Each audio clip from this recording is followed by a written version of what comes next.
Shavua Tov, et donc on revient dans notre étude de Mesilat Yesharim, et après avoir terminé l'introduction du Mesilat Yesharim, eh bien, nous pouvons nous diriger maintenant, sans plus attendre, vers le Perek Aleph, premier chapitre de Mesilat Yesharim. C'est parti. Attention, ce matin, ça va être du très très lourd. Alors, allons-y. S'il vous plaît, est-ce qu'il est possible d'agrandir le texte? Ah, je ne sais pas. Oula, voilà. Merci. C'est bien comme ça? Très bien, merci. Metsuyan. Alors, allons-y. Perek Aleph, Biur Klal Chovat Adam Be'olamo. Donc, de quoi va-t-on parler ce matin? Eh bien, tout simplement d'un sujet qui n'est finalement pas très central, hein, d'un sujet vite fait, vite et bien fait, emballé, c'est pesé. Qu'est-ce que je dois faire dans ce monde? Voilà, voilà le débat. Qu'est-ce qu'on doit faire dans ce monde? Alors, allons-y. Yesod HaChassidut veShoresh HaAvoda HaTemima היא, marqué הוא מזה היא, שיתברר ויתעמת אצל האדם מהי חובתו בעולמו, וכלפי מה צריך שישים את מבטו ומגמתו בכל אשר הוא עמל כל ימי חייו. Ouah, ben oui, là on va parler, on a expliqué dans le métier de Sharim, on va nous expliquer comment être quelqu'un qui va remplir son rôle. Et donc dans le Perek Aleph, eh bien le Ramchal tout simplement pose la question, ok, c'est quoi le rôle de l'homme dans ce monde? Ma ani tzarich la'asot. Et donc, nous dit le Ramchal, je vais fermer la fenêtre pour pas qu'il y ait de bruit. Voilà. Et donc, nous dit le Ramchal, qu'est-ce que je dois faire dans ce monde? C'est quoi mon rôle à jouer dans ce monde? Ma'u chovati ba'olam. ומה שהורונו חכמינו זיכרונם לברכה הוא שהאדם לא נברא אלא, surprise, להתענג על השם וליהנות מזיו שכינתו, שזהו התענוג האמיתי והעידון הגדול מכל העידונים שיכולים להיות. Hoppa. Alors là les amis, il va falloir qu'on s'arrête 2 secondes parce que on n'a pas vu passer, là c'était comme une lettre à la poste, mais donner 2 informations qui semblent être complètement opposées l'une à l'autre. Quel est mon rôle dans ce monde? Eh bien, vous savez qu'à l'époque, dans l'Antiquité, il y avait 2 écoles de pensée de quel est l'idéal de l'homme, quel est l'idéal que l'homme doit accomplir dans ce monde. Il y avait une première école de pensée, une école philosophique, qui s'appelait les hédonistes.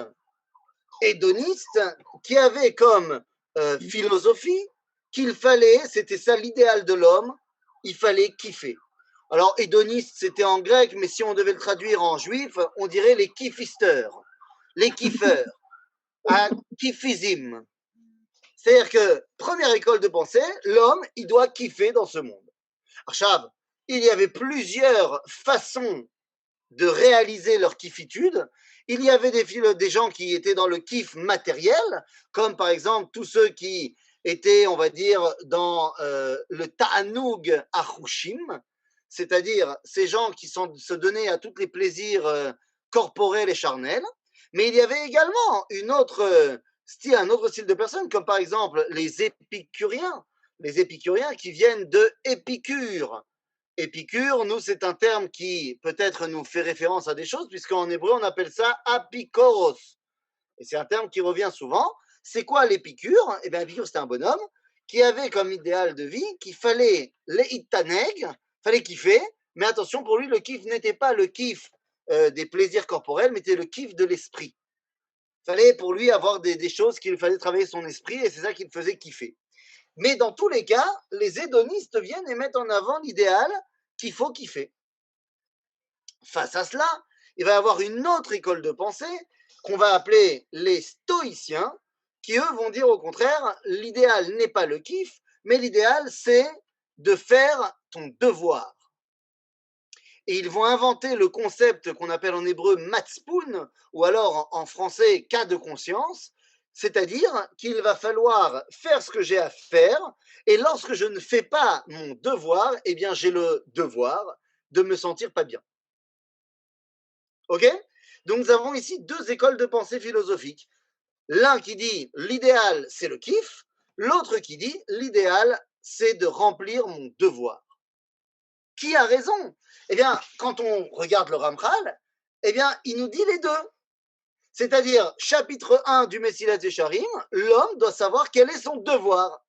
Donc, on doit remplir notre devoir, c'est ça l'idéal. Oui, mais sauf que quand on va se poser la question, Aval mai chovato, leitaneg al Hashem. C'est-à-dire, oui, je dois faire mon devoir dans ce monde, et c'est quoi mon devoir dans ce monde? Ben, c'est de kiffer.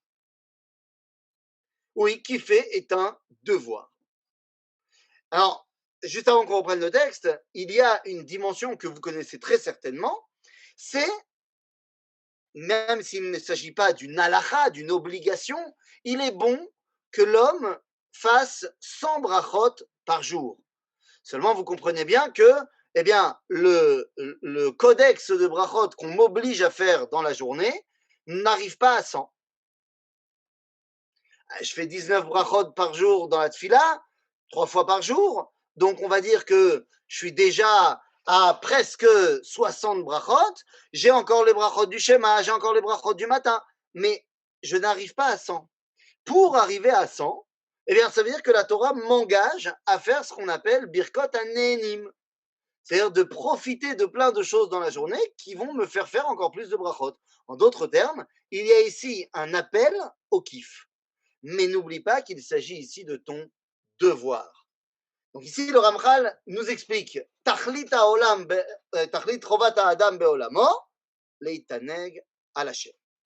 Alors allons-y. Donc voilà. Umakom, nous sommes à la fin de la 4e ligne.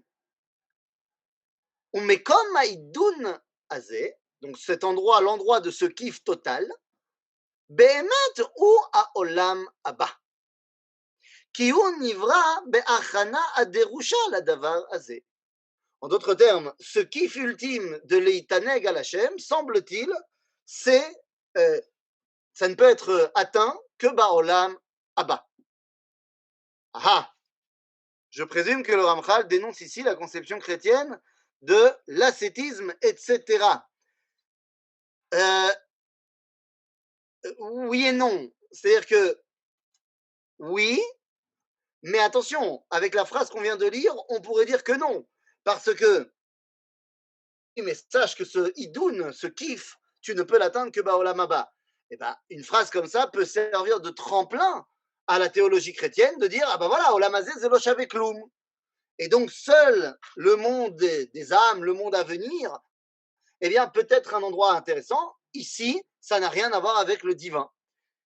Ça va être poussé à son extrême dans le bouddhisme, où on va officiellement dire que tant que l'âme est prisonnière du corps, eh bien, elle ne peut pas dévoiler, atteindre les cieux supérieurs, machin. Donc, la question est de savoir, est-ce que lorsque le Ramchal nous dit que l'endroit où on peut réaliser ce idoun, ce kiff, c'est Ba'olam Haba, eh bien, est-ce que ça veut dire que finalement, Olam Hazeh, Zelo Mashu? C'est pour ça qu'il dit à la suite.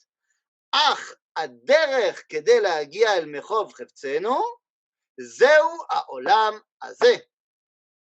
וזהו מה שאמרו חכמינו זיכרונם לברכה במסכת אבות, העולם הזה דומה לפרוזדור בפני העולם הבא שדומה לטרקלין.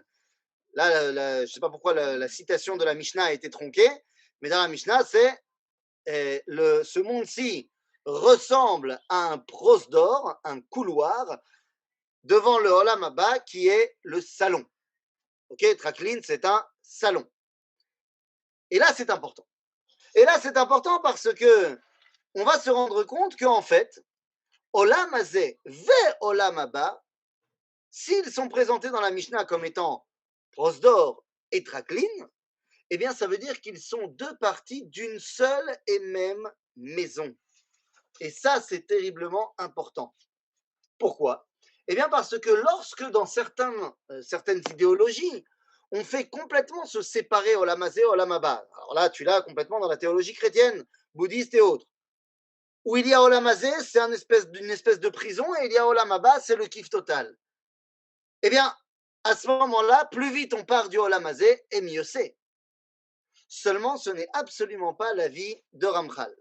L'avis de Ramchal ne nous dit absolument pas euh, qu'il faut se débarrasser du Olam Hazé pour arriver au Olam Haba. Au contraire, nous dit le Ramchal, Olam Hazé, Zé Aderer pour arriver au Olam Haba. C'est le chemin pour y arriver. Mais qu'est-ce que cela veut dire? Eh bien, ça veut dire que s'il n'y a pas Olam Hazé, ou s'il n'y a pas eu utilisation du Olam Hazé comme il se doit, ben, il n'y a pas non plus de Olam Haba.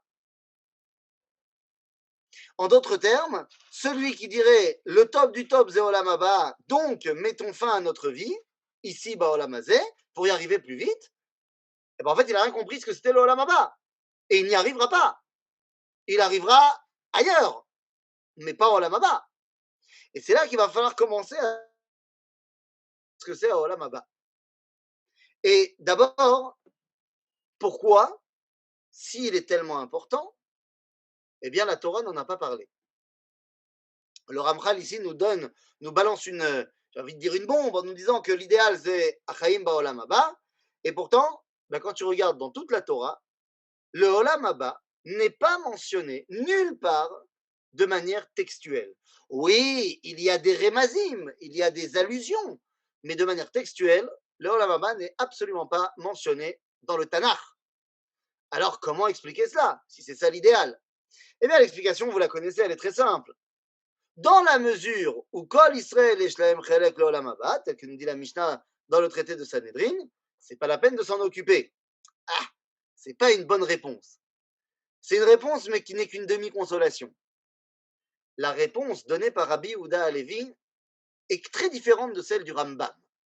Le Rambam, dans le Guide des Égarés, nous dit que on nous a pas parlé du Olam Haba parce qu'on ne peut pas comprendre ce que c'est exactement. Et on va revenir sur cette dimension de ne pas comprendre exactement ce que c'est. Le Rambam nous dit donc, la Torah ne nous parlant que de choses qu'on peut comprendre, eh bien, elle nous parle des chemins pour y arriver, ha-chochma, ha-Torah, mais elle ne nous parle pas du Olam Haba. Pour Rabbi Yehuda Halevi, c'est complètement autre chose. Dans le Sefer HaKuzari, eh bien, nous dit Rabbi Yehuda Halevi, on ne nous a pas parlé du Olam Haba, ki zelo chashuv. C'est pas important. On vient de te dire, c'est l'essentiel. Nachon, c'est l'essentiel. Hein, pas sûr. L'idée sur la Torah serait plutôt d'être une lumière parmi les nations. J'imagine que c'est ça qui a marqué. Une lumière parmi les nations. Mais ce n'est pas, je vais mettre le truc, voilà. Ce n'est pas incompatible. On peut très bien dire que être une lumière parmi les nations, c'est un état intermédiaire pour finalement arriver à une lumière totale et pure, Baolam Haba. C'est pas incompatible de dire que ça, ce serait une étape. Pour Rabbi Yehuda Halevi, Zelo Chashuv, parce que l'idéal, c'est Olam Hazé. Comment est-ce qu'on peut expliquer ça? Le Rambam, j'entends, c'est très rambamien. Je ne peux pas vraiment comprendre, donc on ne nous en parle pas. Mais Ramchal, il dit que l'idéal, c'est Olam Haba. Rabbi Yehuda Halevi dit que l'idéal, c'est Olam Hazé. Ma Corée. Eh bien, les amis, c'est très simple, en fait, pour le comprendre.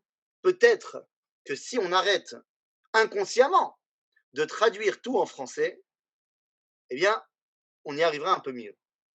Olam Hazé, on a l'habitude de traduire par ce monde-ci. Facile. Mais Olam Haba, trop souvent, on l'a traduit par le monde futur. Et ce n'est pas la traduction du Olam Haba. Olam Haba, c'est le monde Haba, qui vient. Pas le monde à venir non plus, qui vient. C'est-à-dire, le Olam Haba, c'est le monde qui est Olam Hazé, après. C'est le même monde qui a passé une autre étape. En d'autres termes, il n'y a pas de marloquette entre le Ramchal et Rabbi Yehuda Halevi. Rabbi Yehuda Halevi nous dit, ah Olam Hazé, c'est ça le plus important. Parce que tu ne vas pas commencer à te concentrer sur des choses qui vont arriver. Tu t'en comptes, tu dis, quand ça sera là, tu t'en occuperas. Mais maintenant, tu t'occupes de Olam Hazé. Le Ramchal nous dit, ben vadaï, il faut que tu t'occupes du Olam Hazé, parce que sinon, tu n'y arriveras pas non plus à l'étape plus tard. Donc, oui, si on se projette, l'idéal, c'est Olam Haba. Mais pour y arriver, il faut que tu fasses du Olam Hazé un idéal. Ok? Donc, les deux sont une dimension d'idéal. Excusez-moi, Rav. Oui. On est bien d'accord que ça n'a rien à la mort. Ah non, ça n'a rien à voir. Donc, et la Torah ne parle pas non plus du monde après la mort. Tout à fait. Tout à fait. Donc, pour les mêmes raisons?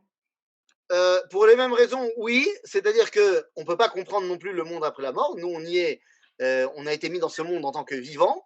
Donc, c'est quelque chose qui nous échappe complètement à la mort. Et d'après, si tu veux, l'enseignement de la Kabbalah, le monde après la mort, on appelle ça Olam HaNeshamot. C'est-à-dire le monde après la mort, en fait, c'est le même que le monde avant la vie. C'est-à-dire c'est le monde où, en fait, ton identité n'est que l'identité de ta Neshama. Maintenant, qu'est-ce que ça veut dire un monde où tu n'es qu'une Neshama? Eh bien, c'est une excellente question. Je vous remercie de l'avoir posée, mais dans la mesure où ni toi ni moi on se rappelle de ce qu'on a été quand on n'était qu'une seule et même Neshama, alors c'est compliqué de le dire. Par contre, le Harizal, lui, il connaissait un tout petit peu mieux le monde des Neshamot que moi. Et donc, le Hari nous explique que même dans le monde des Neshamot, ne crois pas que le travail de cette dite Neshama est terminé. De la même façon que nous, Baolam Hazé, eh ben, on bosse et on travaille sur nous-mêmes et on évolue pour être plus proche de notre idéal, eh bien, le Hari nous dit que les Neshamot, également dans le monde des Neshamot, deviennent plus proches de l'idéal qu'elles doivent atteindre. Ok? Ravaitan, il y a simultanéité entre ces deux mondes? Non. Est-ce que dans le monde Olam Hazé, on se relie au Olam Hazé par l'essence, c'est de l'ordre de ce qui est ici et maintenant, ce qui est perceptible par l'essence, Oui. par l'essence, et Olam Haba, c'est ceux qui, s'ils sont simultanés, on y est rattaché par une autre dimension, mais qui est... Alors, oui. je suis obligé d'être en désaccord avec vous, je suis désolé, pour la raison suivante. Quand vous présentez le Olam Hazé comme étant le monde des sens, c'est-à-dire le monde du perceptible par les sens, eh bien, je suis obligé d'être en désaccord premier avec vous. Par exemple, les sens, alors, tels que nous les interprétons aujourd'hui dans l'être humain, nous avons 5 sens. Donc, 5 sens, je ne vais pas vous demander lesquels c'est, vous les connaissez très bien. C'est ce qu'on appelle, en hébreu, quelque chose de machashi. Machashi, c'est quelque chose que je peux interpréter par mes sens. Quelque chose que je peux voir ou machashi. Quelque chose que je peux entendre, c'est machashi. Quelque chose que je peux respirer, c'est machashi. Quelque chose que je peux toucher, c'est machashi. Et quelque chose, qu'est-ce que j'ai pas dit encore? Goût. J'ai tout dit. Je crois que j'ai tout dit. Moi, j'ai dit, non? Le goût. Oui, le goût, goûter, c'est machashi. Aval, il y a dans ce monde bien d'autres éléments qui ne sont pas machashi, mais qui sont mamashi. J'ai un petit peu changé le shin. Il y a machashi, du terme mishouch, et il y a mamashi, c'est-à-dire du terme réel. Par exemple, est-ce que je peux percevoir par mes sens l'amour? Eh bien non.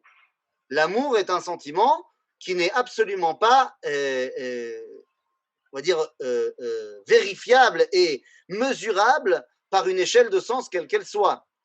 Et pourtant, c'est totalement vrai et totalement réel dans ce monde. Il y a bien des choses que j'interprète dans ce monde par mon esprit et qui ne sont donc pas du domaine des sens. Donc, ce monde-ci n'est pas le monde que j'interprète par mes sens, je l'interprète également par mes sens, bien sûr, mais ça ne se limite pas à cela. Olam Haba, c'est une dimension qui n'est pas non plus dénuée de sens. Il ne faut pas dire que dans le Olam Haba, il n'y aura plus la perception sensorielle du monde. Seulement, ce sera un monde différent. Si vous voulez, nous avons une indication de lecture. Je voulais le dire un petit peu plus tard, mais bon, c'est pas très grave. Nous avons une indication de lecture qui nous est donnée par Rabbi Ovadia Mifano. Si je ne me trompe pas, je vais retrouver exactement la citation, je l'avais préparée, je voulais en parler d'ailleurs. Où est-ce qu'il est mon truc?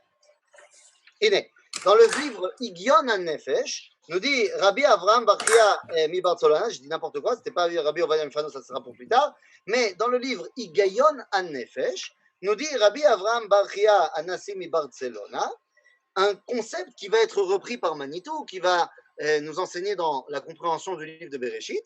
qui nous explique que lorsque dans la création du monde, eh bien, on nous dit Yehi quelque chose, par exemple Yehi Or, eh bien, ça veut dire que cette chose qui est créée est présente Kol Yemei HaOlam Hazeh, est présente pendant toute la durée de ce monde-ci.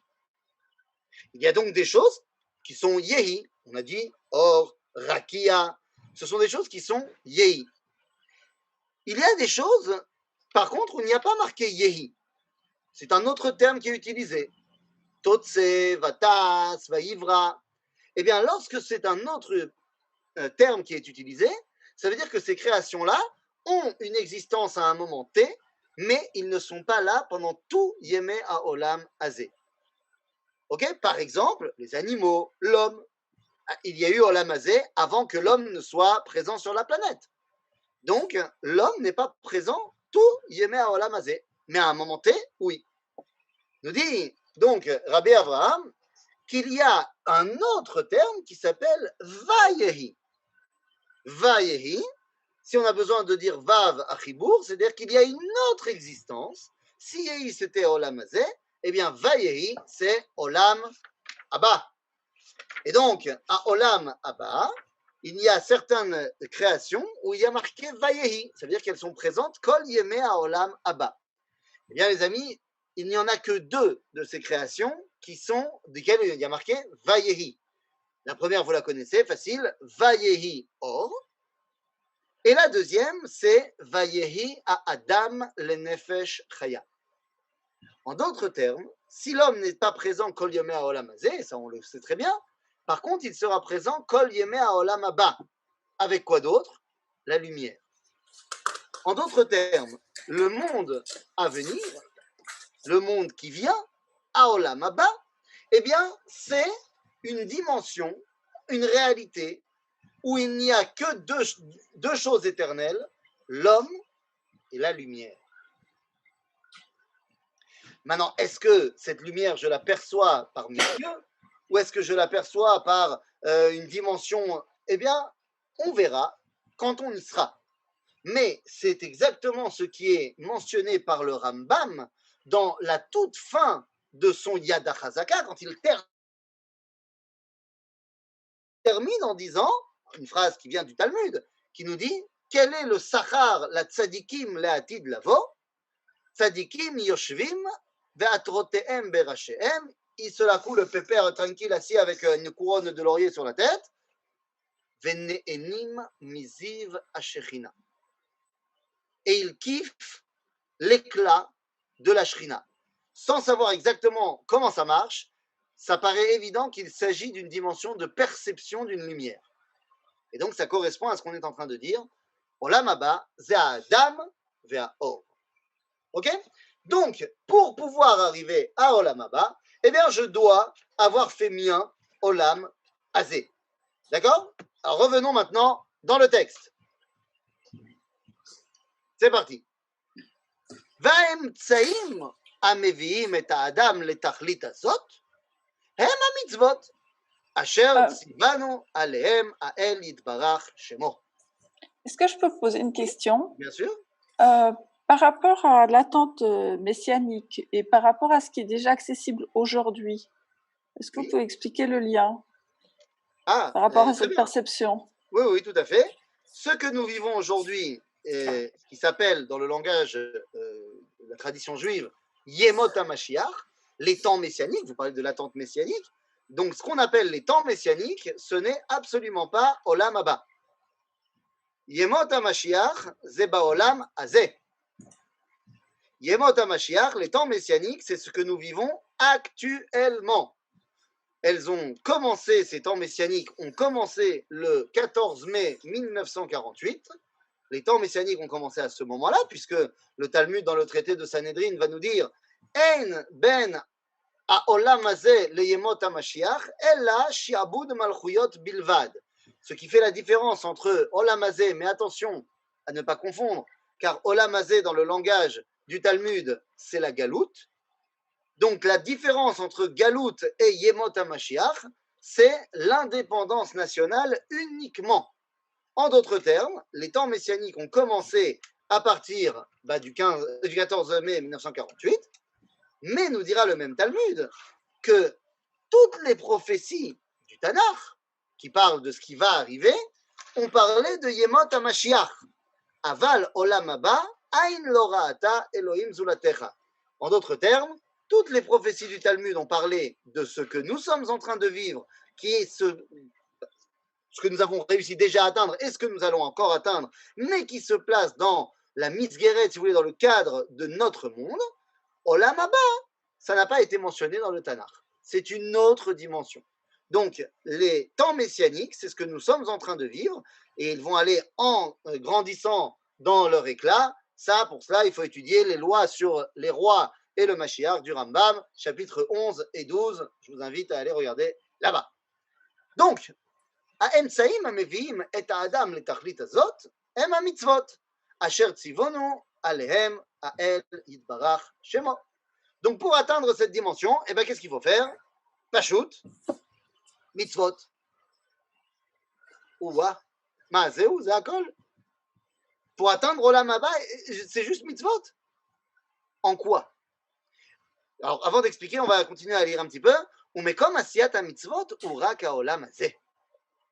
Eh oui, l'atid lavo, mitzvot betelot. Donc, l'endroit où tu peux réaliser les mitzvot, qui est le seul moyen de te faire atteindre Olam Haba, ça se passe ici. Vous comprenez à quel point donc ce monde est fondamental.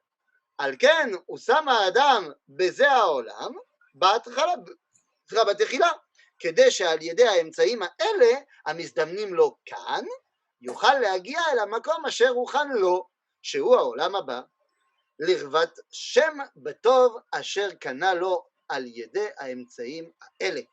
וזהו מה שאמרו זיכרונם לברכה, היום לעשותם ומחר.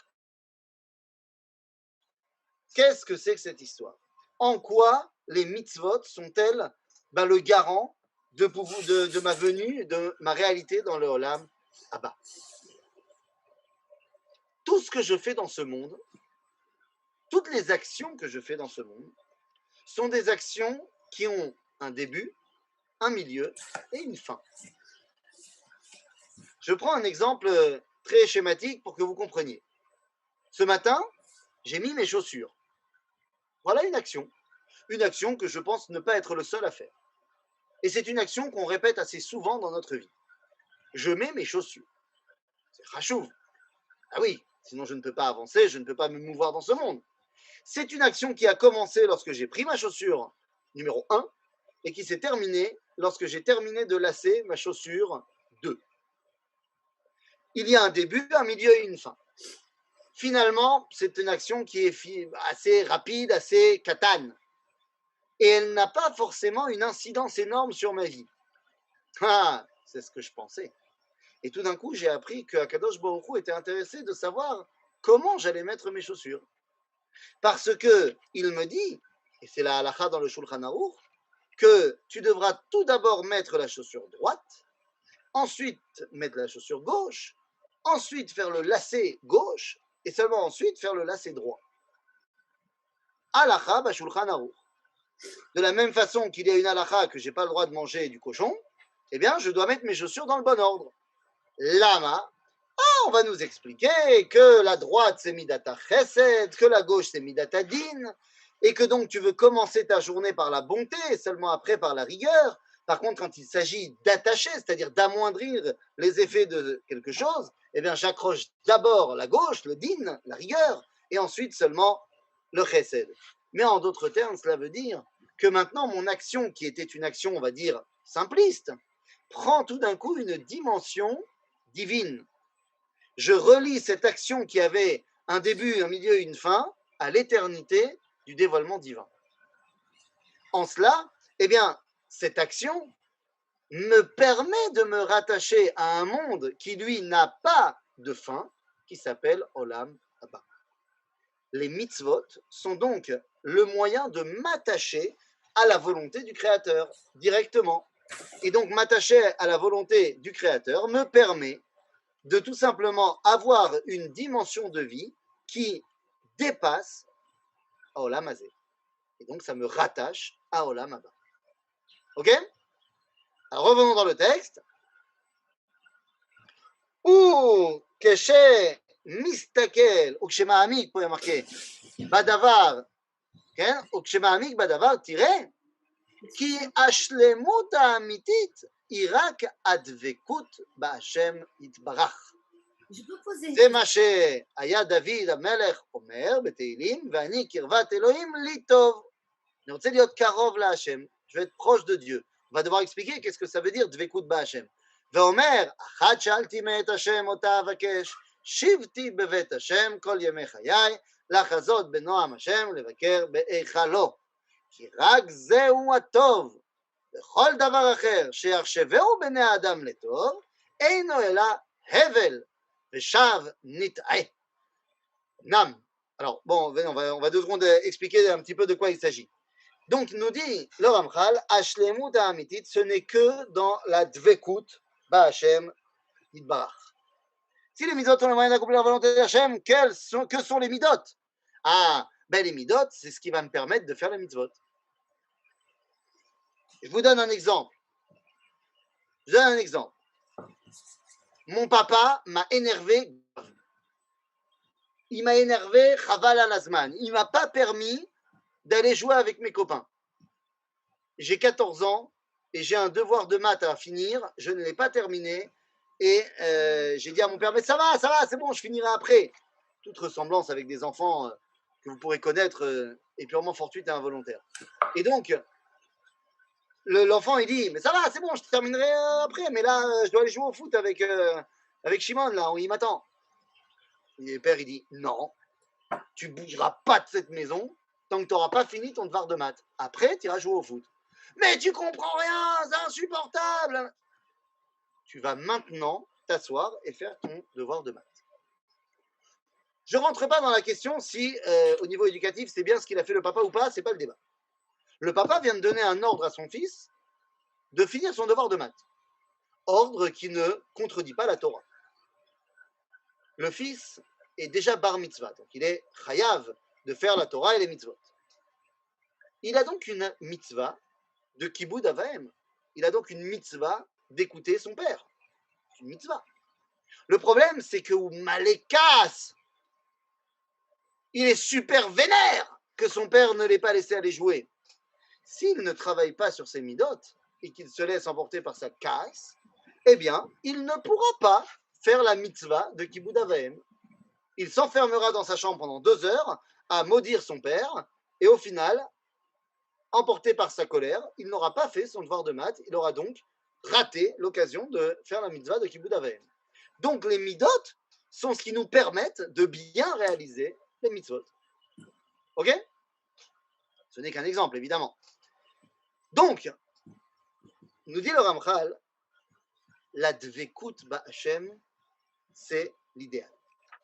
C'est l'idéal, finalement, de ce qu'on recherche. באמת, יש שאלה גדולה. דבקות במצוות. Si on est en train de dire que c'est les mitzvot qui me permettent d'arriver au Olam Haba, eh bien, ça m'emmène à une grande question. Et une question qui a été posée par nos sages dans le début de Masechet Avot, une vraie question. Est-ce que ça veut dire que je dois faire les mitzvot pour avoir un salaire plus tard, Olam Haba? Ou est-ce que le mieux, c'est de faire sans attendre de salaire? Est-ce que l'idéal, c'est de faire les choses pour avoir une récompense ou c'est de faire les choses parce que c'est bien de faire les choses? Ça, c'est de la question.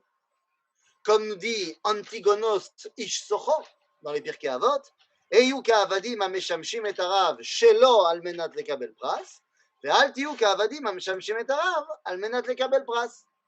Donc, qui a raison? Est-ce qu'il vaut mieux faire les choses pour recevoir un salaire ou est-ce qu'il vaut mieux les faire sans recevoir de salaire? Eh bien, la vérité, Rabotai, nous explique le Rav Kook dans Orot HaKodesh qu'il y a, dans le troisième Kerer, il nous explique qu'il y a 3 étapes. Nit ve'in gedola. La dimension petite, c'est de faire les choses pour recevoir un salaire. Je fais, et comme ça, j'aurai une récompense, et je suis très content. La deuxième dimension, c'est la dimension de ce qu'on appelle Avodat Hashem. je fais parce que j'ai envie, Ani Ohev et Hashem, comme on avait vu avant, Ahavat Hashem, et non pas Yirat Shamaim. Je fais les choses parce que j'aime Dieu, il m'a demandé de le faire, je le fais. Aval, il y a une troisième dimension. C'est de faire les choses parce que je veux recevoir un salaire, parce que Dieu veut me donner un salaire. C'est pas parce que moi je veux recevoir le salaire, c'est parce que Dieu veut me le donner, donc il faut que j'ai envie de le recevoir. Kemaase be Reb Zusha de Anipoli. Vous avez entendu parler de Rabbi Zusha de Anipoli? Reb Zusha était un des grands maîtres de la Chassidoute, troisième génération des Chassidim. Il est le frère de Rabbi Elimelech de Lijansk. Il est un des 10 élèves du Maguid de Mezrich Agadol. Donc, Reb Zusha de Anipoli. On raconte qu'une fois, il y a une femme qui est venue le voir et qui a dit « Rabbeinu, prie pour moi parce que je n'ai pas d'enfant et je veux un fils. » Ah, à ce moment-là, Reb Zusha, qu'est-ce qu'il a fait à votre avis? Il a prié, c'est son boulot de rabbi. Et donc, il s'était enfermé comme ça dans sa chambre, dans la forêt, je ne sais pas quoi, et il a dit, je voudrais que tu intercèdes pour la faveur de Sprince Basgittel. Il y a plus de chances qu'elle s'appelait comme ça en Pologne du Sud, plutôt qu'elle s'appelait Messaouda Bat, je ne sais pas quoi. Donc, on va dire Sprince Basgittel, comme ça en plus, c'est certainement pas une des mamans à vous, et comme ça vous ne pensez pas que je parle personnellement. Et donc, il dit, prie de Dieu, s'il te plaît, fais que Sprince Basgittel, elle ait un fils. Et là, l'histoire raconte que Reb Zusha a entendu une voix du ciel qui lui a dit, Zouché, arrête de prier. Je ne veux pas que cette femme ait un enfant. Bon, bah, qu'est-ce qu'il fait Reb Zusha à ce moment-là? Il continue à prier. C'est un rabbin. Un rabbin, il prie. Et donc, il continue à prier. Et là, la voix lui dit, Zouché, écoute-moi bien, fais attention. Si tu continues à prier pour la dame, elle aura un fils. Mais toi, tu n'auras plus de Olam Haba. Là, Reb Zusha, qu'est-ce qu'il fait? Il se met à danser. Et il est content. Et il dit, enfin, je vais pouvoir servir Dieu sans attendre de récompense. Et donc, il continue à prier. Et à ce moment-là, Dieu, la voix lui reparle et dit, Zusha, fais très attention. Parce que si tu continues à prier, elle aura un fils et tu auras quand même ton Olam Haba. Et à ce moment-là, Reb Zusha a continué à prier parce qu'il a compris que c'était une faute de ne pas vouloir le Olam Haba. De genre, je me la jouais, je suis un idéaliste et je fais ça sans... Non, Dieu, il veut te donner Olam Haba. C'est donc un idéal de vouloir le recevoir.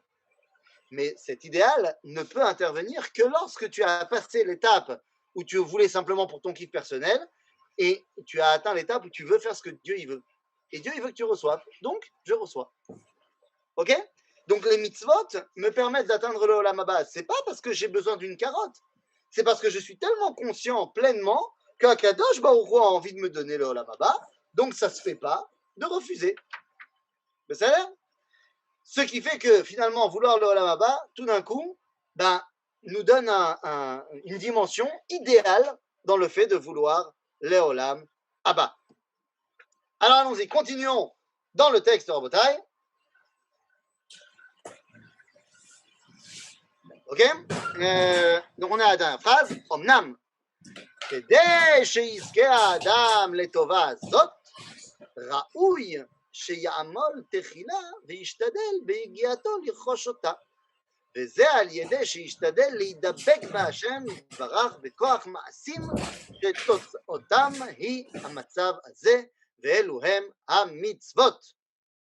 בסדר? C'est-à-dire, nous dit Ramchal, Rabotai, עם כל הכבוד, il faut pour cela, avant que tu atteignes cet idéal fantastique, de faire en fait la volonté d'Akadosh Baruch Hu parce qu'il a envie de te donner, d'abord, calme-toi Coco, il faut que d'abord tu apprennes profondément que c'est derrière Asiya Ma'asit chez la mitzvot, c'est en faisant ces actions concrètes de mitzvot, eh bien que tu vas pouvoir, léat, arriver à ce niveau-là. Et là, il faut bien comprendre une chose. Kiyum mitzvot, les amis, Kiyum mitzvot, on a l'impression des fois que ce sont des choses qui sont des actions pas Stam, on a compris que c'est Dieu qui nous a demandé. Mais on ne comprend pas vraiment comment ça me rattache à quelque chose de grand. Eh bien, nous avons un devoir, c'est ce que le Rambam écrit au Chachmé. Alors, je vous lis tel que c'est marqué dans Moreh Nevuchim. On va voir si vous allez comprendre de qui il s'agit. C'est une Igeret du Rambam qu'il écrit au Chachmé Monteshpelir. C'est où ça? Monteshpelir.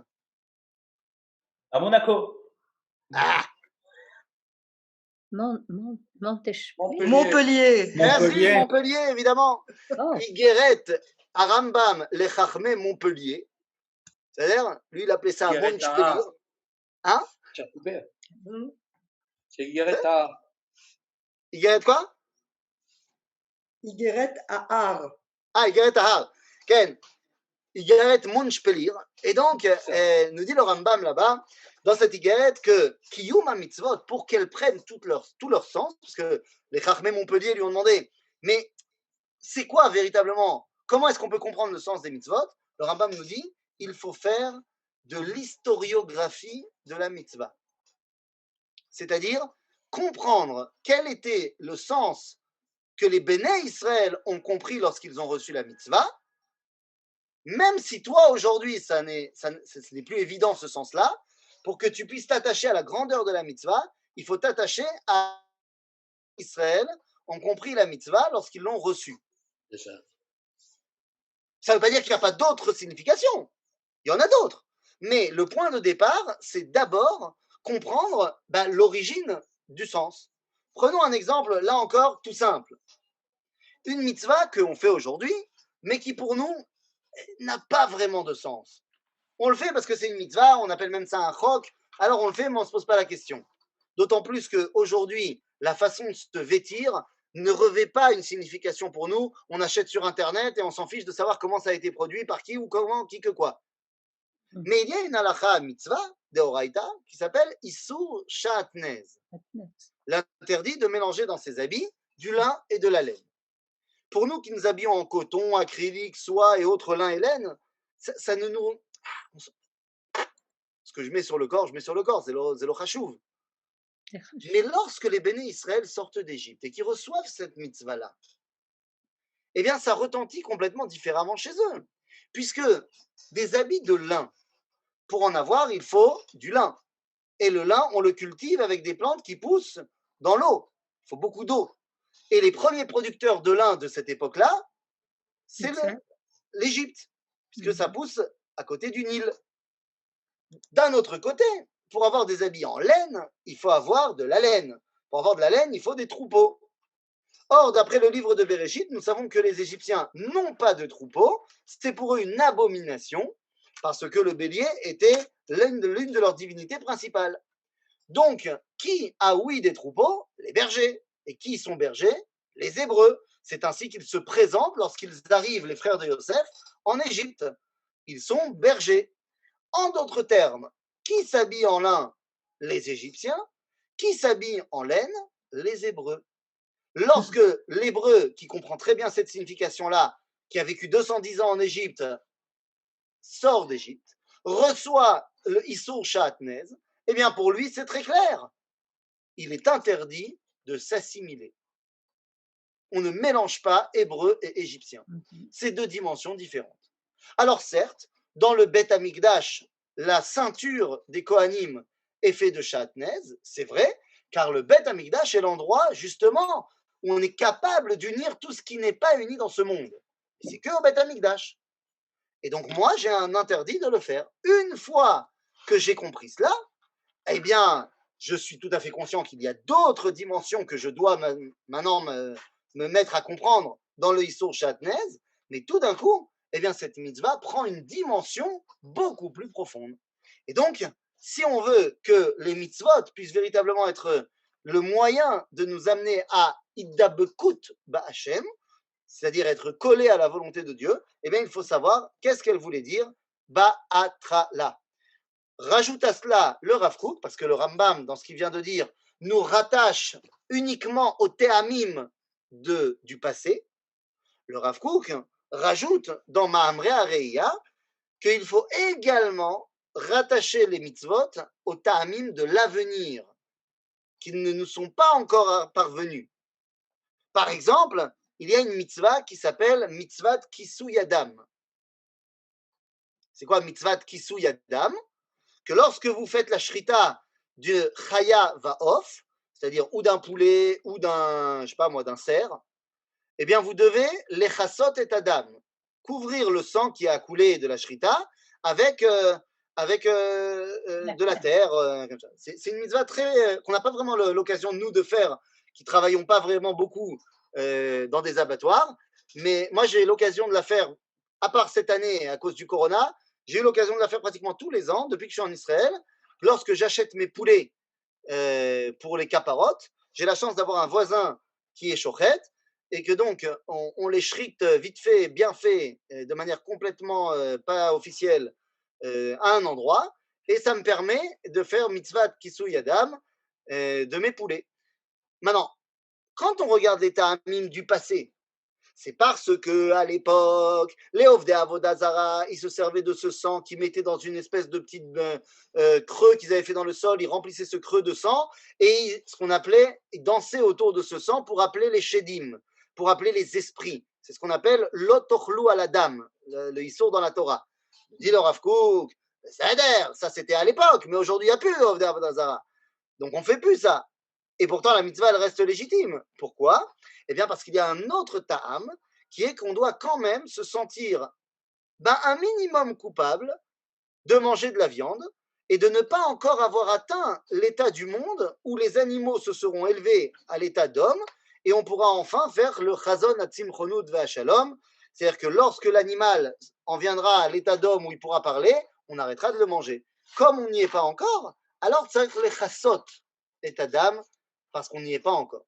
C'est-à-dire donc, il faut également regarder les ta'amim du passé, mais également les ta'amim de l'avenir, Rabotai. Top. Alors, continuons. Veshem Akadosh, Veshem Akadosh Baruch Hu, ושם הקדוש ברוך הוא את האדם במקום שמצויים בו דברים רבים המרחיקים אותו ממנו יתברך.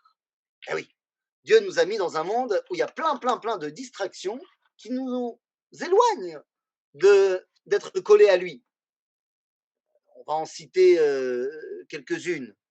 La nourriture, Netflix et autres distractions footballistiques. C'est-à-dire, il y a plein de choses dans ce monde qui nous distraient. ואילוהם התאוות החומריות, אשר אם ימשך האדם אחריהם, הרי הוא מתרחק והולך מן הטוב האמיתי. Dans cette phrase, et je termine la phrase pour que ce soit bien clair, ונמצא שהוא נמצא באמת בתוך המלחמה החזקה, כי כל ענייני העולם בין לטוב בין למוטב, הם ניסיונות לאדם, העוני מצד אחד והעושר מצד שני, כמו שאמר שלמה במשלי, פן אשבע וכיחשתי ואמרתי מי השם פן יברש וגנבתי ותפסתי שם אלוהי. Qu'est-ce que ça veut dire? Le Ramchal est en train de nous dire toutes ces choses de ce monde sont des distractions qui m'éloignent de Dieu. Quoi? Serait-il possible que le Ramchal serait en train de nous expliquer qu'il faut avoir finalement une séparation entre le monde matériel et le monde spirituel, qu'en fait l'idéal ce n'est que dans le monde spirituel. C'est ça l'idéal du Ramchal. C'est ça qu'il est en train de nous expliquer. Ça me paraît bizarre quand même comme histoire. Et je suis en train de me rendre compte que depuis tout à l'heure, j'ai des sourcils extraordinaires faits par ma fille. Je rêve maintenant. Et j'ai un rouge à lèvres rouge foncé, voilà, que j'enlève maintenant. Ça se voyait moins que la dernière fois. T'as vu, hein? Il y a du chipour, Bekitsour, le Ramchal serait en train de nous séparer le Olam Chomri et du Olam spirituel. Quoi, le Ramchal serait-il en train de devenir un petit peu chrétien sur les bords? Chas ve shalom, chas ve chalila ve chas. Et là-bas, eh bien, n'oublions pas une chose. Le Ramchal, ici, en est au chapitre combien? 1.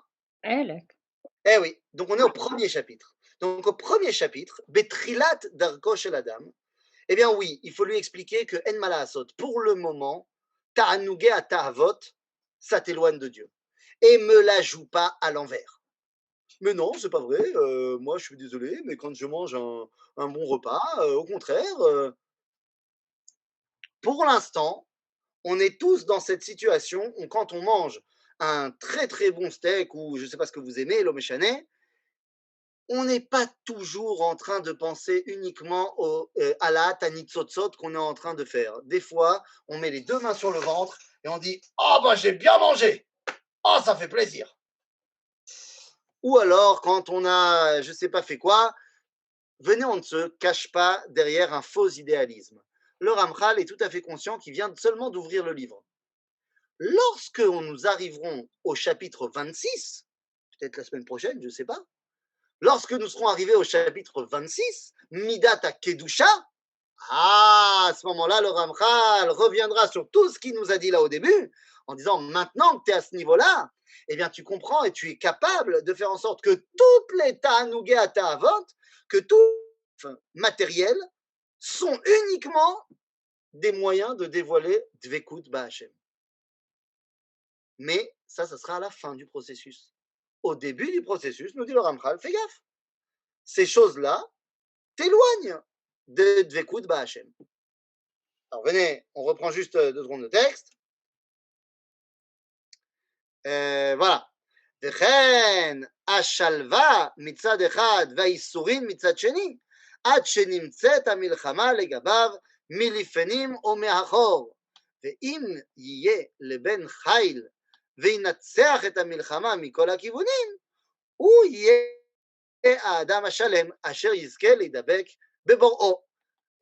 Nous dit le Ramchal, donc dans ce monde, pour l'instant, tu es en milchama matmedet, entre ce que tes ta'avot te font vouloir et ta volonté de avodat Hashem. Prenons un exemple ultra simple. Là, cette semaine va commencer en Israël, d'après les prophètes de la météorologie, va commencer l'hiver, commencer à pleuvoir et à faire froid. Et donc, de plus en plus, on va trouver des gens qui, le matin, n'ont pas forcément envie de sauter du lit, aller à la tfila, mais ils ont envie de rester bien au chaud sous la couette, et on se lèvera tout à l'heure. C'est milchama. Ha-mitzvah omeret takum, aval ha-ta'ava omeret, reste dans le lit. בסדר? ויוצא מן הפרוזדור הזה וייכנס לטרקלין לאור באור החיים. Donc ça c'est l'idéal. וכפי Et maintenant, on te remercie tous pour mes sourcils et mon rouge à lèvres. C'était magnifique. וכפי השיעור אשר כבש האדם את יצרו, כן? ותאוותיו, והתרחק מן המרחיקים אותו מהטוב, וישתדל להידבק בהשם, כך ישיגהו וישמח בו. Et donc, si j'ai réussi à faire cette bataille Olam Hazé et dans ce qui concerne les ta'avot du Olam Hazé, eh ben, je suis content, ça, je suis bien, ça me fait plaisir. Et c'est ça qui, dans un premier temps, me permet d'être d'avec Ba Hashem. Ok? C'est un premier temps. Évidemment qu'il y aura un deuxième temps, comme on a dit, à la fin du livre. Mais il va falloir aller encore un petit peu plus loin. Alors, bien, continue. Amène-moi le texte. Ve'im ta'amik od ba'inyan ve'tireh. אז מה? תראה כי העולם נברא לשימוש האדם, אולם הוא עומד בשיווי משקל גדול, כי אם האדם נמשך אחר העולם ומתרחק מבוראו, הוא... C'est pas que moi que j'entraîne vers le bas quand je décide de me faire un jambon beurre. C'est le monde entier que j'entraîne vers le bas quand je mange un jambon beurre. C'est-à-dire, agave, je dis jambon beurre, et là, ça vous paraît évident, c'est assourd. Mais je parle aussi d'un burger kasher la méadrine. Si je fais ça parce que c'est mémalet tata avot, ça m'éloigne de Dvekut Ba'Hashem et ça éloigne le monde à être d'avec Ba'Hachem. Okay, pour l'instant, il n'y a pas de différence à ce niveau-là entre ce qui est assour et ce qui est simplement moutard, mais ça ne fait que donner du pain à Métavot. ואם הוא שולט בעצמו ודבק בבוראו, הוא משתמש בעולם רק כסיוע לעבודת בוראו, הוא מתעלה והעולם עצמו מתעלה עמו. Mais j'ai faim. Je n'ai pas mangé depuis 2 jours. Je ne veux que pouvoir finir mon chiour. J'ai un cours à donner là, dans un cours de Torah. Mais j'ai pas de force là. J'ai pas mangé et tout, machin. Il faut absolument que je mange. Donc je me fais le même burger à la méadrine, mais ce n'est absolument pas parce que je kiffe le burger et que ça me fait kiffer comme ça, mais c'est parce que j'ai besoin d'avoir des forces pour donner mon cours. Donc à ce niveau-là, lorsque je suis mishtamesh ba'olam hazeh pour l'Eidabek Ba'Hachem, hazeh beseder gamour. Mais on ne parle pas encore du burger comme étant un idéal. Ça, on a dit, ça sera seulement à la fin du livre. Tu tiens vraiment à nous déprimer dès dimanche, toi? Mais c'est pas moi, c'est le Ramchal. Qu'est-ce que tu veux que je te dise? Pourquoi? Tu aimes les burgers, mon cher Alex? Moi aussi, j'aime les burgers. Tu n'as qu'à faire des burgers de manière où tu n'as pas de scrupules à les faire. C'est-à-dire, quand les koulé alma, c'est besséder. C'est-à-dire qu'il y a des moments où c'est besséder que le chimouche, c'est uniquement le kiff. C'est quand? C'est quand ce chimouche-là est correspondant à une mitzvah. Lorsque je fais une mitzvah, j'ai pas du tout de matzpoun à avoir. Hier, c'était Shabbat, tu t'es fait péter le ventre, comme on dit chez nos amis du Sud. Il n'y a absolument pas de scrupule à avoir, parce que la mitzvah de Shabbat, c'est oneg Shabbat, et donc quand je mange et que à la fin du repas de Shabbat, j'ai les 2 mains sur le ventre et je dis oh là là, et je suis content et je vais m'endormir, et ben c'est besséder gamour. Je n'ai pas de scrupule à avoir. Ou alors, ben, ce que je vais faire, c'est que je vais faire une étude très poussée de la Torah, terminée sur un petit sioum, et donc je fais une seudat mitzvah. Et à ce moment-là, mon burger, il n'a aucun problème. C'est-à-dire, donc, il y a en fait 3 possibilités. Il y a, je mange mon burger parce que j'ai une ta'ava, ben c'est chaval. J'ai fait chuter le monde. Je mange mon burger parce que j'ai faim et que sinon j'arriverai pas à étudier la Torah ou à faire des mitzvot. Alors, c'est-à-dire gamour, je monte le monde. Je mange mon burger parce que ça me fait kiffer de manger le burger et c'est une seudat mitzvah et que le but c'est de kiffer ou que c'est Shabbat, eh bien, j'ai pas de scrupule à avoir pour mon kiff. Je n'ai non seulement pas fait s'écrouler le monde, mais je l'ai fait encore plus s'élever. Et l'état idéal, que c'est pas une seudat mitzvah, et je mange mon burger, et c'est atzmot dvekut ba'Hachem, chapitre 26. Ok? Besséder. Donc, Ki'ilui gadol, 4e ligne. Ki'ilui gadol ou les briot kulam, beyotam meshameshot et ha'adam ha'shalem ha'mekudash b'kedushat Hashem yitbarach. וזה כמו מה שאמרו חכמינו זיכרונם לברכה בעניין האור שגנזו הקדוש ברוך הוא לצדיקים וזה לשונם, כיוון שראה הקדוש ברוך הוא את האור שגנזו לצדיקים שמח, שנאמר אור צדיקים ישמח. בעניין, alors ça c'est de quel or on est en train de parler? On parle de ce qu'on appelle la fameuse or aganouz. Or aganouz, cette lumière du premier jour de la création, qui est genouza le'atid lavo la tzadikim. Qu'est-ce que c'est que cette or aganouz? Eh bien, on n'est pas des mekoubalim, mais on est simplement des gens qui parlons un français acceptable, et donc nous savons que le terme or aganouz a donné le terme francophone ou anglophone de organiser. En d'autres termes, c'est quoi cette or aganouz? C'est ce qui nous permet d'avoir une dimension d'organisation, c'est-à-dire de voir clairement les choses telles qu'elles nous sont présentées dans le Olam HaEmet. Et en français, quand on parle d'organiser, c'est que en fait, l'organisation permet de donner à chaque chose sa place. Quand tu as une maison qui est complètement bebalagan, tu as l'impression que Shum Davar n'a de place et qu'il y a de place pour rien. Quand la maison est organisée, eh bien, tu vois que chaque objet a sa place et a une fonction, une utilité. Donc, semble-t-il que cet or, chez Shemura, la Hatid Lavo, la Tzadikim, c'est cet or qui nous permet de voir quel est l'idéal qu'il y a dans chaque chose de ce monde. Et ça, c'est après, une fois qu'on y a atteint. Et donc, ובעניין אבני המקום שלקח יעקב ושב ושם מראשותיו, אמרו, אמר רבי יצחק, מלמד שנקבצו כולם למקום אחד, והייתה כל אחד אומרת, עליי יניח הצדיק ראשו. C'est-à-dire que le but du jeu, c'est qu'on soit tous en train d'être reliés à Akadosh Baruch Hu derech atzadik. ועל עיקר הזה, העירו לנו חכמים זיכרונם לברכה במדרש קהלת, שאמרו, זאת מי יוכל לתקן את אשר עיוותו? בשעה שברא הקדוש ברוך הוא את האדם הראשון, נתלו והחזירו על כל אילני גן עדן, ואמר לו, ראה מעשיי, כמה נעים ומשובחים הם, וכל מה שבראתי בשבילך בראתי. תן דעתך שלא תקלקל ותרחיב את עולמי. Il faut qu'on chante.